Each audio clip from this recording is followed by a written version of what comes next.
Hi friends, today I am going to discuss GST in that returns chapter. This is the last chapter.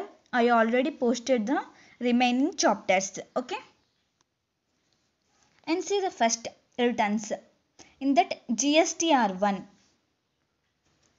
GSTR1 filed for outward supplies. That means sales. Okay. For filing GSTR1 due dates. Due dates for filing GSTR1. Last date of GSTR1 next month of 10th. Last date next month of 10th. If not filed, then late filing from 16th date of that month, but not 11th to 15th, because in 11th to 15th there is a GSTR2 inward supplies. Okay. And see details in outward supplies. Invoice wise details, consolidated details. In invoice wise details, showing the transaction separately in GSTR1. Okay. In consolidated details, showing combined sales figure in GSTR1. Okay. When invoice wise details to be provided, business customer, in business customer all cases invoice wise details to be provided. Okay. And also interstate supplies to a non-business customers and the value is more than 50,000. Okay. In these two cases invoice wise details to be provided. Okay. And see the MCQ number 1. Who is required to furnish details of outward supplies in form GSTR1? Option A, person paying tax under composition scheme. Option B, non-resident taxable person. Option C, both A and B. Option D, none of the above. Option D is correct. Okay. And see the MCQ number 3. Which form is furnished for submission of details of outward supplies under section 37? Outward supplies. Which form? GSTR1. Okay. Option A is correct. And see the MCQ number 4. What is the due date for submission of monthly GSTR1? Option A, on or before 10th day of the immediately succeeding month. Okay. Option A is correct. And see the next GSTR2 inward supplies. That means purchases. GSTR2 file next month between 11th to 15th. Okay. In GSTR2 all purchases, imports and debit and credit notes received. Okay. These all are in GSTR2. And see the next one GSTR1A and GSTR2A. GSTR2A is the purchase confirmation that a buyer receives as soon as the seller submit his GSTR1. Okay. It is a confirmation. And GSTR1A rejected transaction. Okay. 2A purchase confirmation. 1A rejected transaction. Okay. And see the next return GSTR3.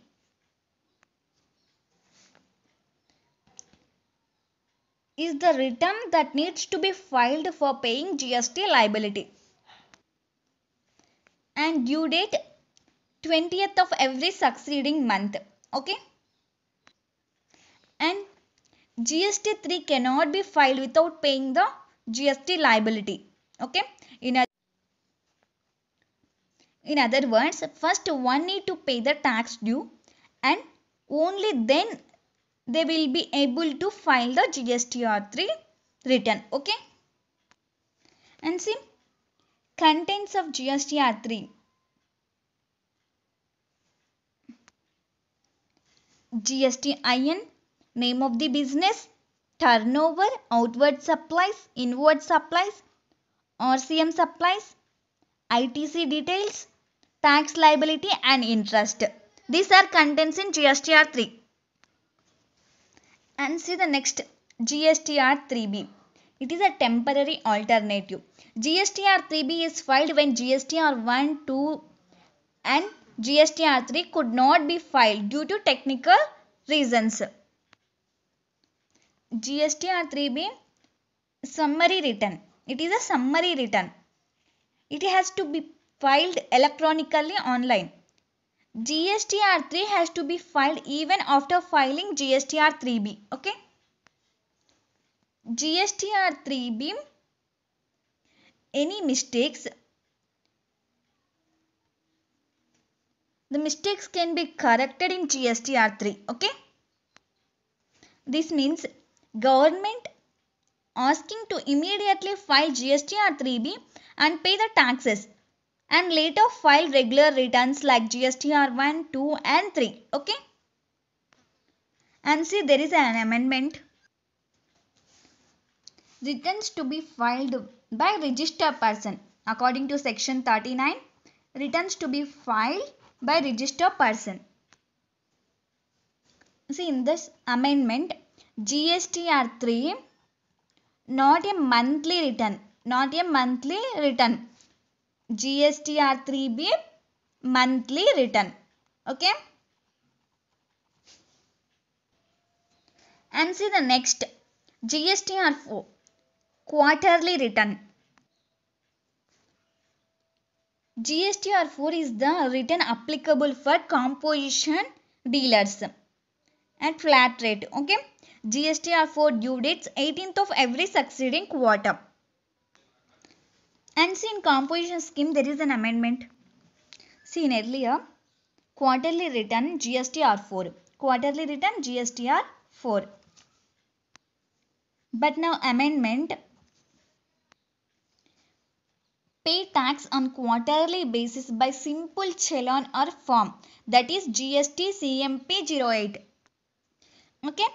And furnish a return for every financial year or as the case may be part thereof in form GSTR4 on or before the 30th of April following the end of such financial year. Okay. And also contents in GSTR4, GSTIN, name of the business, turnover, and invoice was inward supplies, that means purchases, and consolidated outward supplies, that means sales, and amendments, that means corrections of previous returns, tax and interest payable, tax payment details. These all are the contents in GSTR4. Okay. And see the fifth MCQ. Composition taxpayer is required to file return in form number GSTR4. GSTR4 for composition taxpayer. Okay. Option C is correct. And see the next, GSTR5. Return for non-residents. Due dates for filing GSTR5, 20th of succeeding month, 7 days from expiry of registration, whichever is earlier. Okay. And see the next, first return. It contains revised invoices issued, normal invoices issued. Okay. And see the next, annual return. Forms to file annual return, GSTR9 normal taxpayers and GSTR9A composition dealers. And due date for annual return to be filed within 31st December of next financial year. Okay. And details in annual return, total annual sales, total annual purchases, total ITC claim, total RCM purchases. Okay. And also annual return is not applicable to CTP and NRTP because their registration is valid only for 90 days and they does not carry business for entire year. Okay. And see, there is an amendment in annual return. Section 44, annual return. GSTR 9, financial year 2017-18 and 18-19. Annual return is optional. Okay. Financial year 1718 and 1819 annual return is optional. If registered person with aggregate turnover less than or equals to 2 crores. Okay. Financial year 2017-18, 18-19 annual return is optional. Registered person with aggregate turnover less than 2 crores.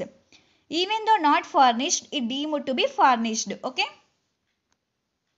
And see the documents to be attached with annual return. If taxpayer not liable under GST audit, that means turnover less than 2 crores, no documents need to be attached.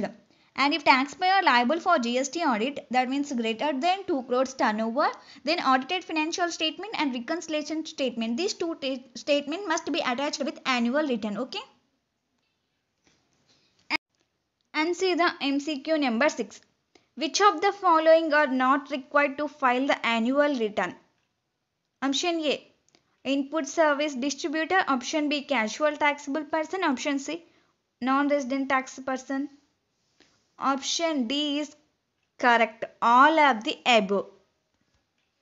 Okay. All of these persons are not required to file annual return. And see the next, final return. Final return shall be filed when business cancellation or close of the business. Okay. Final return shall be filed in GSTR 10. Okay. And final return shall be filed within 3 months from the date of cancellation of registration. Okay. GSTR 10 shall contain details of unsold stock and closing balance of assets and ITC claimed on them, etc. Okay. And see the MCQ number 8. The due date filing annual return. Option A, 20th of next month. Option B, 18th of the month succeeding of the quarter. Option C, within 3 months of the date of cancellation or date of order of cancellation, whichever is later. Option C is correct. Okay. And see the next, defaults in filing return. That means late fees. Late fee for other returns, 100 for every day of delay, subject to the maximum penalty 5,000. Okay. And late fee for annual return, 100 for every day of delay, but maximum penalty 0.25% state turnover. Okay. And see the MCQ number 7. The maximum amount of the late fee payable under the CGST Act for delay in furnishing return under section 39 is 5,000. Option B is correct. Okay. And also there is another theory question, GSTP. GST practitioner. GST practitioners are those professionals who assist and help businessmen to pay their taxes while GST return. Okay. And qualification for GSTP, graduate, CA and cost accountant. Education qualification to become a GSTP graduate or CA or CMA. And key points relating to GSTP. GSTP is appointed by the registered taxpayer. Okay. Taxpayer authorizes the works performed by GSTP. Okay. And also taxpayer can remove their GSTP and appoint new one. Okay. Taxpayer must cross-verify the work done by GSTP. GSTP license will be cancelled for any misconduct. Okay. And say amendments in GSTP. Time period available to a sales tax practitioner or tax return preparer enrolled as GSTP to pass the examination earlier 18 months, but it extended to 30 months. Okay. And section 48 GSTP. Section 48 GSTP. And see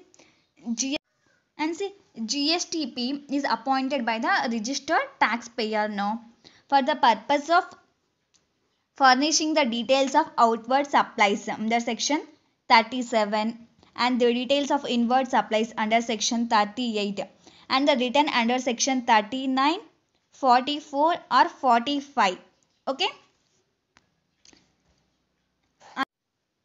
In addition to that, GSTP to perform other functions such as furnish the details for generation of e-way bill and furnish challan in prescribed form and file application for amendment or cancellation of enrollment and file an intimation to pay tax under composition scheme or withdraw form from composition scheme. File and withdraw from composition scheme. Okay. These all are the additional functions performed by the GSTP. Okay. And see the MCQ number 2. What does N stand for in HSN?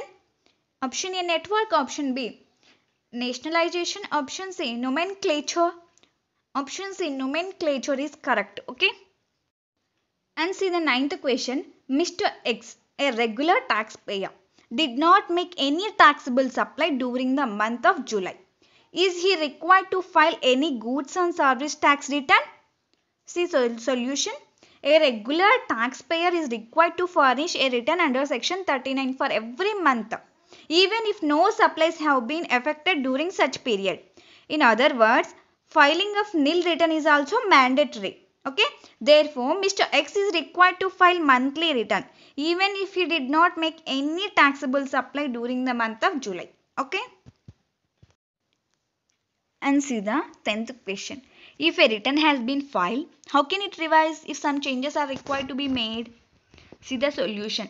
In GST, since the returns are built from details of individual transaction, there is no requirement for having a revised return. Any need to revise a return may arise due to the need to change a set of invoice or debit or credit notes instead of revising the return already submitted.